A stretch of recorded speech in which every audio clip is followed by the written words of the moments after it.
മമ്മൂക്കയുടെ ഫാനായിരുന്നു. സിനിമയെക്കാളേറെ മമ്മൂക്കയുടെ ഫാനായിരുന്നു. മമ്മൂക്ക ഫാനായിരുന്നു. അപ്പോൾ അത് കഴിഞ്ഞിട്ട് കോട്ടയം കുഞ്ഞച്ചൻ ചെയ്തു, കാർണിവൽ ചെയ്തു. അപ്പോഴൊക്കെ നല്ല ടേംസ് ആണ്. പിന്നീട് ഞാൻ ആ പറഞ്ഞ കാര്യം എനിക്കറിയത്തില്ല, എന്നോട് പറഞ്ഞറിഞ്ഞ കാര്യമാണ്. മമ്മൂക്ക എന്നോട് സംസാരിക്കാറില്ലായിരുന്നു. ഒരു നല്ല സ്നേഹമായിരുന്നു കോട്ടയം കുഞ്ഞച്ചന്റെ സമയത്തും കാർണിവലിന്റെ സമയത്തും. അത് കഴിഞ്ഞിട്ട് എപ്പോഴും പുള്ളി ഈ ജനറൽ ബോഡി മീറ്റിങ്ങിനൊക്കെയാണ് നമ്മൾ സാധാരണ. പിന്നെ ഒരുപാട് പടങ്ങളൊന്നും അഭിനയിച്ചിട്ടില്ല. അപ്പൊ എവിടെ വെച്ച് കണ്ടു കഴിഞ്ഞാലും നമ്മൾ അങ്ങോട്ട് മമ്മൂക്കയോടുള്ള ഇഷ്ടം കൊണ്ട് അങ്ങോട്ട് ചെന്ന് hi good morning Mammukka, good morning പറയും. അപ്പൊ ഒരു എന്തോ ഒരു അകൽച്ച, ഒരു ഇഷ്ടക്കേട് പോലെ തോന്നിയിട്ടുണ്ട് എനിക്ക്. മറുപടി എന്നുള്ള രീതിയിലേക്ക് അങ്ങനെ വരുന്നില്ല. ഒരു കുശലാന്വേഷണവും പുള്ളി നടത്താറില്ല. സാധാരണ രീതിയിൽ അത്ര മുമ്പ് അഭിനയിച്ച സാധാരണ സംസാരിക്കുന്ന ഒരാളല്ലേ? നന്നായി സംസാരിക്കുന്നു. കോട്ടയം കുഞ്ഞച്ചന്റെ സമയത്തും കാർണിവലിന്റെ സമയത്തും ഒക്കെ നന്നായി. പിന്നെ ആ സമയം കഴിഞ്ഞ പെട്ടെന്ന് തന്നെ എന്റെ ഒരു മാരേജ് ഒക്കെ കഴിഞ്ഞല്ലോ ആ സമയത്ത്. പിന്നെ ഞാൻ കാണുന്നത് പുള്ളിയെ ഞങ്ങൾ രണ്ടുപേരും കൂടെ അമരത്തിന്റെ ലൊക്കേഷനിൽ ആലപ്പുഴയിൽ, ഞാനും സുരേഷ് കല്യാണം കഴിഞ്ഞ സമയത്ത് തന്നെ. അപ്പൊ പുള്ളി എന്താണ് രണ്ടുപേരും കൂടെ അത്ര മാത്രമേ സംസാരിച്ചിട്ടുള്ളൂ. പിന്നെ കൂടുതലൊന്നും പുള്ളി സംസാരിക്കുന്നുണ്ട്. അല്ല, അതൊന്നും എനിക്ക് തോന്നിയില്ല, അന്നൊന്നും തോന്നിയില്ല. പിന്നെ അപ്പോൾ അത് കഴിഞ്ഞ് ഞാനത് ആ ഇന്റർവ്യൂവിൽ വ്യക്തമായിട്ട് പറഞ്ഞിട്ടുണ്ടായിരുന്നു. ഈ വിവാഹത്തിന്റെ സമയത്ത് തന്നെ എൻ്റെ ഫാദറും അദ്ദേഹത്തിന്റെ സുരേഷ് ഏട്ടന്റെ അമ്മയും അച്ഛനും ഒക്കെ മമ്മൂക്ക എടുത്ത് എന്ന് പറഞ്ഞിരുന്നു. എങ്ങനെയെങ്കിലും ഞങ്ങൾ ഇതിൽ നിന്ന് പിന്തിരിപ്പിക്കണമെന്ന് പറഞ്ഞിരുന്നു. അപ്പോൾ എൻ്റെ വാപ്പി പറഞ്ഞപ്പോൾ ഞാൻ സംസാരിക്കാമെന്ന് പറഞ്ഞു. അദ്ദേഹത്തിനോട് സംസാരിക്കാനും പറ്റി. തിരുവനന്തപുരത്ത് തന്നെ ആയതുകൊണ്ട് പെട്ടെന്ന് ഏതോ പടത്തിന്റെ ഷൂട്ടാണ്. വാപ്പി തിരുവനന്തപുരത്ത് പോയാ കേട്ടോ പറഞ്ഞത് പുള്ളിയോട്. അപ്പോൾ എന്നോട് സംസാരിക്കാനും പറ്റിയില്ല. പക്ഷെ അതൊക്കെ കൊണ്ടാണെന്നൊന്നും എനിക്ക് അറിയത്തില്ല സത്യത്തിൽ. എപ്പോഴെങ്കിലും പക്ഷെ ഇങ്ങനെ അങ്ങനെ ഒന്നുണ്ടെങ്കിൽ ഏറ്റവും നല്ലത് ശരിക്കും അമ്മയ്ക്കോട് തുറന്ന് സംസാരിക്കുന്നതായിരുന്നല്ലേ? അങ്ങനെ നമ്മൾ കാണുന്നില്ലല്ലോ. ഞങ്ങൾ സിനിമകളും ചെയ്യുന്നില്ല. പിന്നീട് ഒറ്റ സിനിമ പോലും ഞങ്ങൾ ചെയ്തിട്ടില്ല.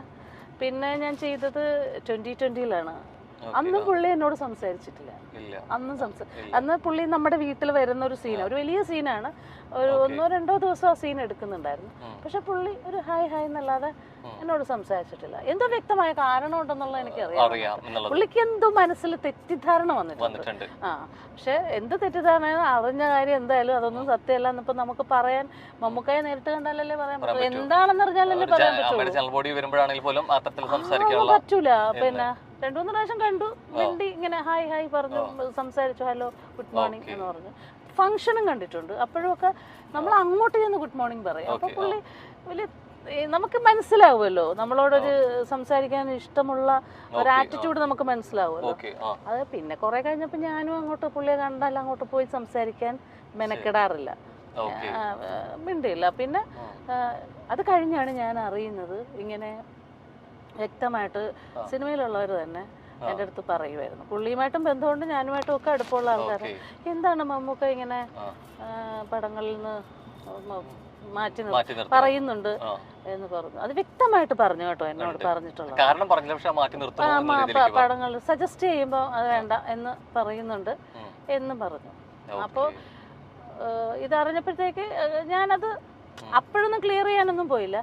ജനറൽ ബോഡിക്ക് ഇന്നസെന്റ് ഏട്ടനെ കണ്ടപ്പോൾ ഇന്നസെന്റ് ഏട്ടനോട് ഞാൻ പറഞ്ഞു, ഇതൊക്കെ 10-15-20 ആ സമയത്താണ്. ഇന്നസെന്റ് ഏട്ടനൊക്കെ പ്രസിഡന്റ് ആയിരുന്ന സമയത്തുള്ള കാര്യമാണ്. അപ്പൊ അത് പ്ലസായിൽ വെച്ചിട്ടുള്ള ജനറൽ ബോഡിക്കാണ് ഞാൻ പറയുന്നത് ഇന്നസെന്റ് ഏട്ടൻ്റെ അടുത്ത്. ചേട്ടാ ഇങ്ങനെ ഒരു പ്രശ്നമുണ്ട്. അപ്പൊ എന്റെ വാപ്പിയാ പറഞ്ഞു, നീ ഇന്നസെന്റിനോട് പറയണം, ഇങ്ങനെ ഒരു വിഷയമുണ്ടെന്ന് പറയണമെന്ന് പറഞ്ഞു. അങ്ങനെയാണ് ഞാൻ ഇന്നസെന്റ് ഏട്ടനോട് ഇത് സംസാരിച്ചപ്പോ ഇന്നസെന്റ് ഏട്ടൻ പറഞ്ഞു, നമുക്കിപ്പോ തന്നെ ചോദിക്കാം, അങ്ങനെയുള്ള നമുക്കത് സംസാരിക്കാമെന്ന് പറഞ്ഞു. ഞാൻ പറഞ്ഞു വേണ്ട, അതൊന്നും വേണ്ട ഇന്നസെന്റ് ഏട്ടാ. എനിക്കത് അപ്പൊ കേട്ടപ്പോ നല്ല സങ്കടം തോന്നിയെങ്കിലും പിന്നെ ഞാൻ വിചാരിച്ചു, ഞാനും അദ്ദേഹമൊക്കെ വിശ്വസിക്കുന്ന ഒരു പടച്ചവനുണ്ടല്ലോ. അപ്പൊ ആ പടച്ചവൻ എനിക്ക് വിധിച്ചത് ആര് വിചാരിച്ചാലും തടുക്കാൻ പറ്റത്തില്ല, എനിക്ക് കിട്ടും. അല്ലാത്തത് എനിക്ക് കിട്ടത്തില്ല, അത് ആര് വിചാരിച്ചാലും തരാനും പറ്റത്തില്ല. ആ വിശ്വാസത്തിലാണ് ഞാൻ എന്ന് പുള്ളിയോടൊന്ന് പറഞ്ഞേക്ക് എന്ന് ഞാൻ പറഞ്ഞു. അത് കഴിഞ്ഞ് ഞാൻ ഇന്നസെന്റ് ഏട്ടൻ്റെ അടുത്ത് ചോദിച്ചു, ചേട്ടാ പിന്നെ ഞങ്ങൾ കണ്ടപ്പോ ഞാനത് സംസാരിച്ചു കേട്ടോ. അപ്പൊ പുള്ളി പറഞ്ഞു, ഞാൻ അങ്ങനെയൊന്നും ചെയ്തിട്ടൊന്നുമില്ല, അങ്ങനെ ഒന്ന് പറഞ്ഞു പോയി എന്ന് പറഞ്ഞു. എന്തായാലും നമ്മള് ബീച്ചിന്റെ സൈഡിലൂടെയാണ് പോയിക്കൊണ്ടിരിക്കുന്നത് അതെ, അല്ലേ? ആലപ്പുഴ എന്തായാലും ആലപ്പുഴ ബീച്ച് വന്നിട്ട് ബീച്ചിൽ കയറാതെ പറ്റില്ല അല്ലേ? പിന്നെ നമുക്കൊന്ന് ബീച്ചിൽ പോയിരുന്നു. കേരളത്തിലെ ഏറ്റവും നല്ല ഏറ്റവും നല്ല ബീച്ചുകളിൽ ഒന്നാണ് ബീച്ച് ആലപ്പുഴയാണ്. പഴയകാല സിനിമകളിലൂടെ നമുക്ക് ഏറ്റവും പരിചിതയായ ഒരു നടിയാണ് ഉഷ. പഴയകാല സിനിമകളിലെല്ലാം തന്നെ സഹോദരിയായും അമ്മ കഥാപാത്രങ്ങളായും ചേച്ചിയായും അനിയത്തിയായും ഒക്കെ നിറഞ്ഞു നിന്ന നടി തന്നെയാണ് ഉഷ. ക്യാരക്ടർ റോളുകൾ ചെയ്ത നടിയെ നമ്മൾ ഒരിക്കലും മറക്കില്ല. ഇപ്പോൾ ഒരുപാട് മാറി. സിനിമയിൽ ഒരു വലിയ ഒരു സമയത്ത് നിന്ന നടി പിന്നീട് സിനിമയിൽ നിന്നും അകന്നു നിന്നിരുന്നു. പിന്നീട് കുറെ തുറന്നു പറച്ചിലുകളുമായിട്ടാണ് ഉഷ നമുക്ക് മുന്നിലേക്ക് എത്തിയത്. നടൻ മെഗാസ്റ്റാർ മമ്മൂട്ടിയെക്കുറിച്ചും മോഹൻലാലിനെ കുറിച്ചും എല്ലാം നടി തുറന്നു പറഞ്ഞുകൊണ്ട് രംഗത്തെത്തിയിട്ടുണ്ട്. മെഗാസ്റ്റാർ മമ്മൂട്ടി തന്റെ അവസരങ്ങൾ ഇല്ലാതാക്കാൻ ശ്രമിച്ചു എന്ന് താൻ അറിഞ്ഞതായി പഴയകാല നടി ഉഷ പറയുന്നു. എന്നോട് ഫിക്സ് ചെയ്ത പടമാണ് നമ്മുടെ ഡയറക്ടർ മാർത്താണ്ഡൻ, ദൈവത്തിന്റെ സ്വന്തം ക്ലീറ്റസ്. അതിനകത്ത് ഒരു കഥാപാത്രം എന്നോട് പറഞ്ഞതനുസരിച്ച് ആ കഥാപാത്രം ഞാനല്ല ചെയ്തത്. അത് കാണുമ്പോൾ എനിക്ക് ഭയങ്കര വിഷമം തോന്നി. ഇല്ല, പറഞ്ഞിട്ടേ ഇല്ല. ഈ പടത്തിന്റെ ഡിസ്കഷൻ നടക്കുമ്പോൾ തൊട്ട് മാർത്താണ്ഡൻ എന്നോട് പറഞ്ഞിരുന്നു, ചേച്ചി ഈ സംഭവം ചേച്ചിക്ക് ഭയങ്കര ബ്രേക്ക് ആവും എന്നൊക്കെ പറഞ്ഞിരുന്നു. പക്ഷെ അങ്ങനെ ഞാൻ ഭയങ്കരമായിട്ട് പ്രതീക്ഷയിൽ വന്നിട്ട് കിട്ടുന്ന നിരാശ ആ സമയത്തൊരു വിഷമം ഉണ്ടായിരുന്നു. പിന്നെ എനിക്ക് വിധിച്ചിട്ടില്ല എന്ന് വിചാരിക്കും. അതിനെപ്പറ്റി സംസാരിക്കുകയും ചെയ്തില്ല അദ്ദേഹത്തിനോട്. മാർത്താണ്ഡനോട് ഞാൻ സംസാരിച്ചു. മാർത്താണ്ഡനോട് ഞാൻ ചോദിച്ചു. അപ്പൊ അവൻ നിസ്സഹായനായിരുന്നു. മാർത്താണ്ഡൻ എന്നൊക്കെ പറഞ്ഞാൽ എൻ്റെ വീട്ടില് ഒരു കാലഘട്ടത്തില് നമ്മുടെ വീട്ടിൽ എൻ്റെ അനിയൻ്റെ കൂടെ അസിസ്റ്റന്റ് ഡയറക്ടറായിരുന്നു നിസാർക്കാട്. ഇവരൊക്കെ നിസാർക്കാട് അസിസ്റ്റൻസ് ആയിരുന്നു. അപ്പൊ മാർത്താണ്ഡൻ എനിക്ക് പിന്നെ ഒരു അനിയനെ പോലെയാ. അപ്പൊ ഞാൻ ചോദിച്ചിട്ടല്ല. ഞങ്ങൾ എറണാകുളത്തായിരുന്നു അപ്പൊ താമസിച്ചോണ്ടിരുന്നത്. ഞാനും ഹസ്ബൻഡും കമ്മനത്താ താമസിക്കുന്നത്, ഡിഡിയില്. അപ്പൊ ഞങ്ങൾ പുറത്തു പോകുന്ന സമയത്തൊക്കെ മിക്കവാറും കാണും മാർത്താണ്ഡൻ. അപ്പൊ അവൻ ചേച്ചി ഭയങ്കര സന്തോഷം, ഞാൻ ആദ്യമായിട്ട് സംവിധാനം ചെയ്യാൻ പോകുന്നു. പ്രിയപ്പെട്ട ഒരാളാണ് അല്ലെ? അദ്ദേഹം തന്നെ വേഷം പറഞ്ഞു വെച്ചതാണ്. പിന്നെ മാറ്റിയിട്ടുണ്ടെങ്കിൽ അത് അദ്ദേഹത്തിന് തന്നെ താല്പര്യക്കേട് കൊണ്ടായിരിക്കും, വേറെ മറ്റെന്തെങ്കിലും അവന് ഇഷ്ടമുണ്ടോ? ഞാൻ ആദ്യത്തെ സിനിമയിൽ അഭിനയിക്കണം എന്നുള്ള ആഗ്രഹം കൊണ്ടാണല്ലോ അവൻ എന്നോട് പറയുന്നത്, മാർത്താണ്ഡൻ പറയുന്നത്. മാറ്റിയതിന്റെ കാരണം പറഞ്ഞില്ല. ചെയ്യാത്ത തെറ്റുകളുടെ പേരിൽ സിനിമയിൽ മാറ്റി നിർത്തലുകൾക്ക് വിധേയായിട്ടുണ്ട്.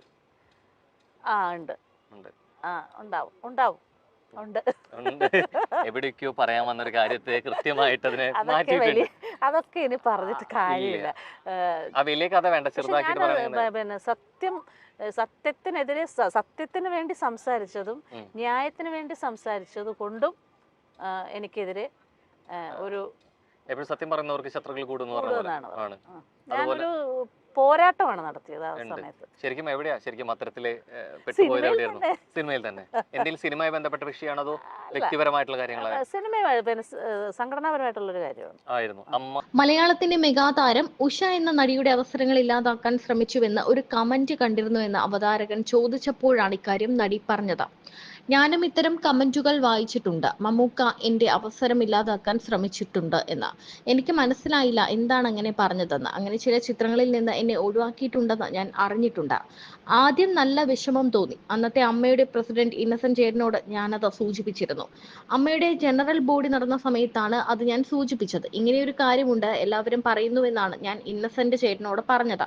ചേട്ടൻ എന്നോട് മമ്മൂട്ടിയോട് ചോദിക്കാമെന്ന് പറഞ്ഞു. പക്ഷെ ഞാൻ സമ്മതിച്ചില്ല. എനിക്കതിൽ സങ്കടമോ പരാതിയോ ഇല്ലെന്ന് മമ്മൂക്കയോട് പറയണമെന്ന് അന്ന് ഞാൻ പറഞ്ഞുവെന്ന് ഉഷ പറയുന്നു.